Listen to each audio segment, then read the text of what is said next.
Okay, so punta tayo dito sa site distance.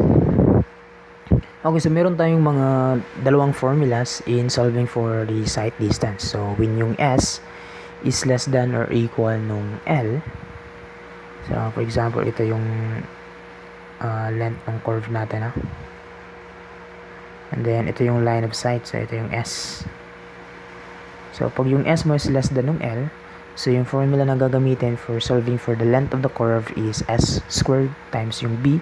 Yung B is yung sum ng dalawang grade neglecting sign all over square root of 2h1 plus 2h2. Square root ng 2h2. Pag yung S mo naman, bali yung line of sight mo, ito yung line of sight natin. Yung sight distance is yung nakita ng driver yung obstruction. Okay, so yan yung S. And then, ito yung length natin. So, pag yung S mo is greater than L, so ito naman yung magiging formula mo in solving for the length of the curve, which is 2S minus 2, and then square root ng H1 plus square root ng H2 squared divided by B. B is always addition of dalawang grade neglecting sign. Okay. So, yung S dyan, yung sight distance, and then yung L dyan, yung length of the parabolic curve. Okay? Length of the parabolic curve. And then, yung H1 and H2, yan yung H1 is yan yung height ng observer eyes or yung driver above the roadway. And then, yung H2, yan yung height ng observer, height of observation above roadway or yung obstruction. Is it observation? Obstruction. Obstruction. Guessing ko lang. Height of obstruction above roadway. So, pag yung H1 tsaka yung H2 is not given, meron tayong dalawang formulas na ginagamit, no? One is the AH2 specs, and the other one is the night vision sight distance. Ibali yung mga formula na to. Okay? Parang nagdagdagan lang ng ganito. Ito pa rin yan. Bali, ito na equation tsaka yung ito.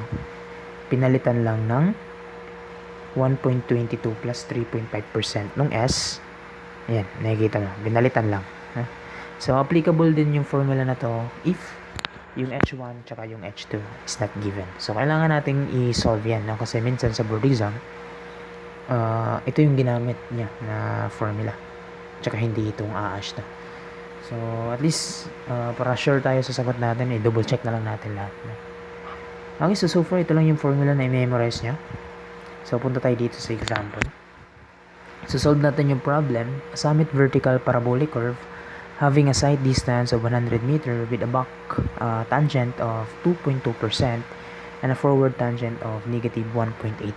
So, determine the length of the curve. Okay, so, bali dito. So, first natin gagawin is mag-assume muna tayo. So, let's assume na yung S is less than or equal to L, no? It's less than L na lang, no? Kasi di natin alam kung ano yung length kasi tinatanong nga na. Pero meron tayong sight distance which is 100 meters. Okay? And alam natin yung formula na to in solving for dl is just S squared divided by B all over yung ito. Okay? Kopyahin ko na lang kaya ito.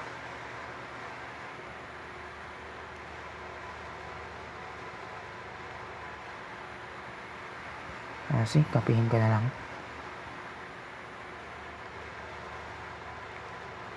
So, meron na akong ganitong formula. So, bali, substitute ko na lang yung values. So, yung S ko is 100. And then, yung B natin is addition ng dalawang grade neglecting sign. So, I have 2.2 and 1.8. So, 2.2% plus 1.8% all over square root nung 2 times yung H1 which is not given, no? So, dalawa yung gagamitin. Unahin ko muna si AH2. So, I have 1.14 and 0.15. 1.14 plus 0.15 squared. Okay, so bali dito, meron na tayong L and that is just equal to, kumpitin ko muna. So we have a 100 squared, 2.2% plus 1.8% all over, ano nga yan, square root, 2 times 1.14 plus square root ng 2 times 0.15. And then ito lahat square. So we have 94.47.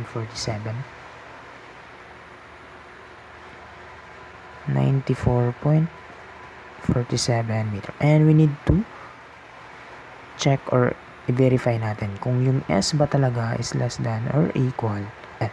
Nakikita natin yung S dito is 100. Is it less than or equal 94.47? So, ibig sabihin, this is wrong assumption. So, use S greater than L. Okay? So, ngayon, yung S pala natin is greater than L. So, we need to compute ulit yung L.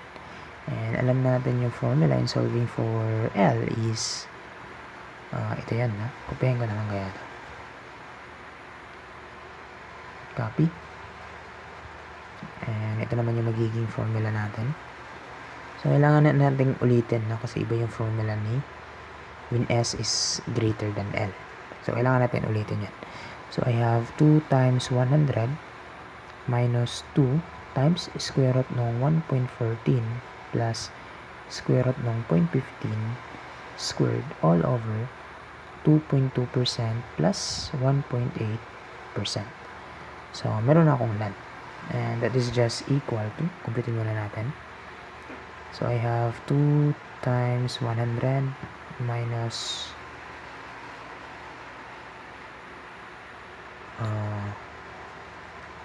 2. Then, ito naka-squared. Dito, meron tayong square root ng 1.14 and square root ng 0.15. And dito is 2.2% plus 1.8%. And so, meron na tayong 94.15. So, we have 94.15 meters. So, we need to check ulit if yung S natin is greater than L. Alam natin yung S is 100 meter. Is it greater than or equal nung 94.15? Greater than 94.15? So, ibig sabihin, okay. So, right assumption.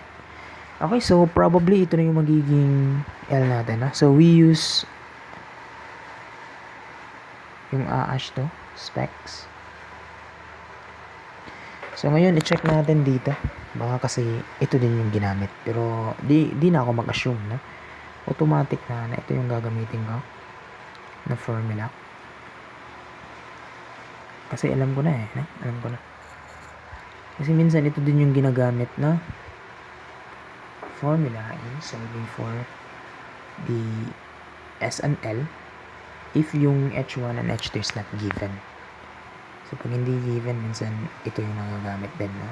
Or minsan, ito yung ginagamit na formula. So, mas maganda na i-double check na lang natin. So, 2 times 100 minus 1.22 plus 3.5% no 100. And then, we have 2.2% plus 1.8%. Okay? So, meron na tayong mga yan. 2 times 100 minus we have 1.2 plus 3.5% ng 100 all over 2.2% plus 1.8% percent. So we have 82. Okay? 82 meters. So, I'll be using the most conservative one. Yung mas malaki yung land. Okay? So, probably ito yung magiging value ko. So, most conservative yung gagamitin. Okay?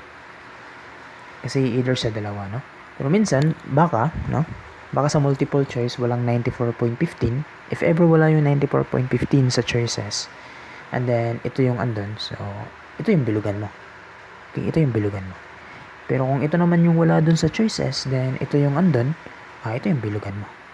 Pero kung silang dalawa andun, bale yung lagay natin sa choices, andun yung 94.15, tsaka andun yung 82. So, ayun, no? Wala tayong magagawa. Ipagdasal mo na lang, no?